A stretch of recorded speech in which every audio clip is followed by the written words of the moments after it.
We are now in the integumentary system, and a major organ of the integumentary system is the skin. And the skin is basically made out of two layers. We have the epidermis and we have the dermis. Beneath them, there will be a connective tissue and adipose tissue called the hypodermis. However, the hypodermis is not part of the skin. So here is the epidermis. The epidermis is the first layer of the skin. So that's what we see in each other. We are looking at our epidermis. Beneath it would be the dermis. This is the second layer, and the majority of the skin is a dermis. Then we said there is the hypodermis, which is not part of the skin. Let's see each layer. The epidermis is an epithelial tissue, and specifically it's a stratified squamous epithelial tissue, which means, as you remember, these are flat cells and multiple layers of flat cells. Maybe we are talking about 40 different layers of cells. These cells, we can describe them as keratinized, which means that they are filled with keratin. And keratin, as we are going to see, it's a tough protein that is water insoluble. So it prevents water loss. Think of your nails. Your nails are made out of keratin. Now, the epidermis itself is made out of 4 or 5 different layers of epithelial cells, which we will see them in a bit. Within these layers of cells, we have different types of cells. For example, we have a group of cells called miracle cells, like this one. These are nerve ending and responsible for sensing touch, and these are abundant on the surface of the hands and the feet. Another type of cells is called melanocytes. And melanocytes are specific cells that produce a melanin. Melanin is the pigment that is responsible for our skin color and even our hair color. Melanin is important because it protects the epithelial cells from the ultraviolet radiation. It protects the cells from the UV light. UV light is a damaging light that comes to us from the sun. And if this UV light hits the DNA, it can cause mutation. So the melanin is protecting the cells of the skin from the UV light. Later we will see some details regarding it. Another type of cells is called the keratinocytes. And these cells are responsible for producing the keratin. We said this is a very tough protein that is preventing water loss and preventing pathogen entry. It does not allow pathogens to come inside.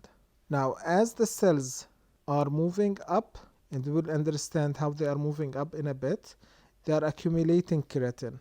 That's why earlier we said these are keratinized cells. Okay? Now, let's see the layers of the epidermis. Depending on the type of the skin, we have either 4 or 5 layers. Now, what do I mean by the type of the skin? If you look at your palm and try to touch the skin in your palm, it's much thicker than the back of your hand or your face. On your face or on the back of your hand, that is the thin skin. And the thin skin is made only of 4 layers. Whereas in the palms or in the soles of our feet, we have a thick skin that is made out of 5 layers of cells. Now the arrangement of these layers of cells are the same except in one layer. So both they will start with the stratum basale. This is the deep. Okay, beneath it, it will be the dermis. So this is the deepest layer of epidermis. Above it there is stratum spinaceum in both, then stratum graniculum in both.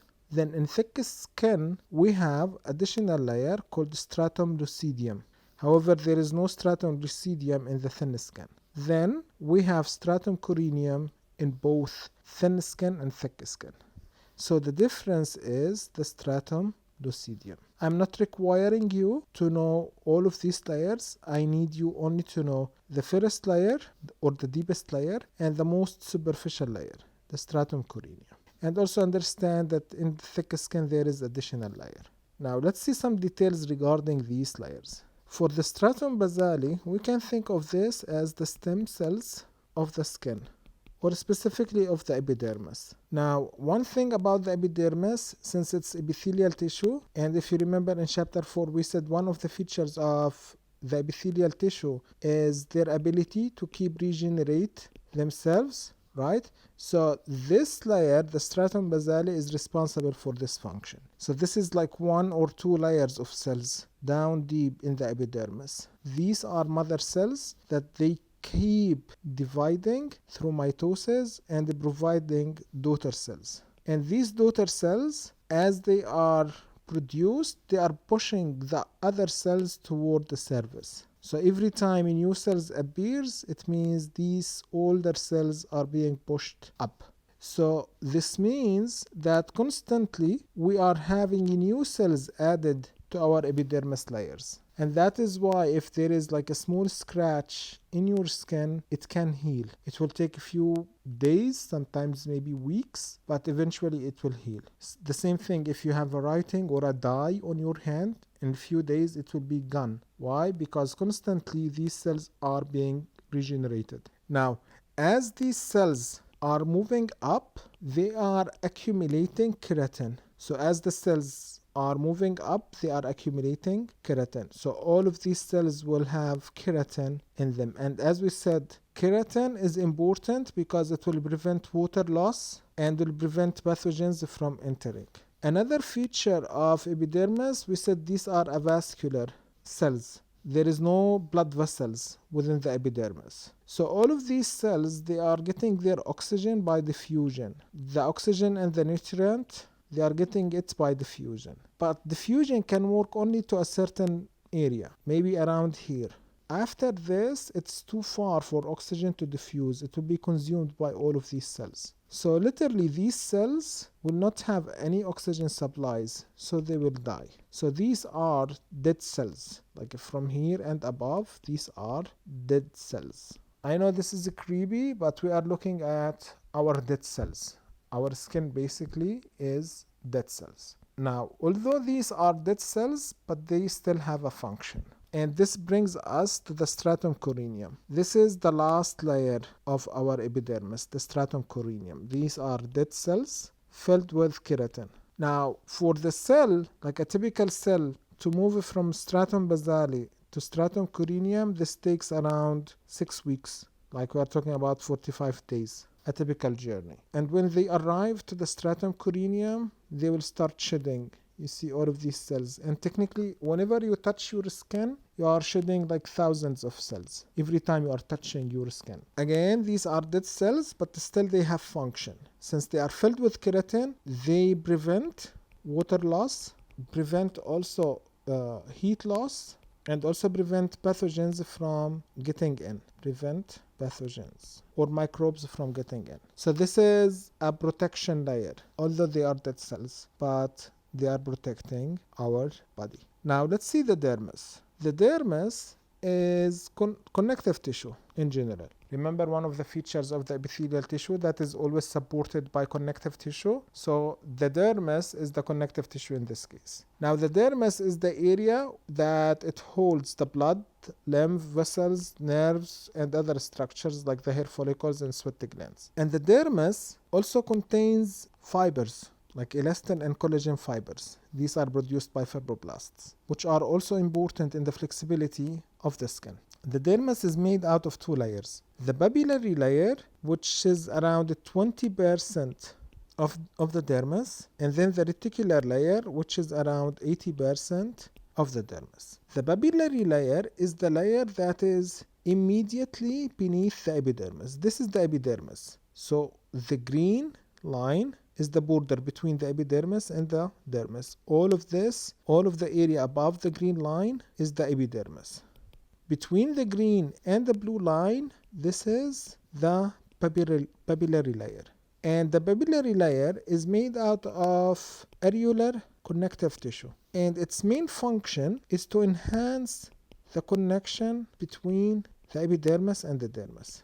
Because as you can see, it goes into the dermis. So this will enhance the connection. Now, these protrusions into the epidermis are responsible for forming the fingerprints. So if you are looking at your fingerprints, you will see these grooves. These grooves are these areas. Where are the protrusions or this area, for example. So this is the papillary layer. Then we have the reticular layer, which is all of this. This is around, we said, 80% of the dermis. And this is basically dense, irregular connective tissue. It's made out of collagen fibers and some elastin fibers. But it's dense irregular because, as you can see, and as we said earlier, these collagen fibers are running in multiple directions. So it can hold the stretch from multiple directions. And that's why your skin, you can stretch it and let it go and it will recoil, always recoil. The dermis is important. It's important because it hosts, as we said, all of the structures of the skin. And we will see these structures in the following video. Before I stop, very briefly, we'll talk about the skin color. We already talked about melanin. Melanin is the pigment responsible for our skin color. All humans have the same number of melanocytes, but the color differences are due to the amount of melanin. So darker skin people will have more melanin than lighter skin people. Another dye that is responsible for the skin color is the carotene. Carotene is the carrot color. And this will be very obvious in the palms and the soles. So if you are eating a diet that is heavy in carrot, okay, or in sweet potatoes, so your skin and your nail will turn into like orangish color. This is important because this is an issue for the new moms when they start to feed their babies with soft food. Usually that soft food contains a lot of carotene because of depending on carrots and sometimes sweet potatoes. So their skin will change into more orangish color, and the moms will think that they have jaundice or other types of diseases, and they will rush to the ER. So carotene can change the skin color. Another pigment in the body can change the skin color is the hemoglobin. Hemoglobin is the protein responsible for carrying oxygen. Now, when hemoglobin is binding oxygen, its color is like a bright red. However, when it is not carrying oxygen, it's like dark red. So this will change the color of the skin. This dye, the hemoglobin, will change the color of the skin. And because of hemoglobin, we can assess the oxygen levels in the blood by simply looking at skin color. So if you see a patient that their faces are turning like blue, their lips are turning blue, then you will immediately realize that they have problems in their oxygen levels. So maybe they are suffocating, maybe there is something in their trachea that is preventing them from breathing. So you will act immediately based on that. Very simple diagnostic tool to assess the oxygen level in the blood. So I will stop here, and in the following video we will talk about the accessory structures of the skin.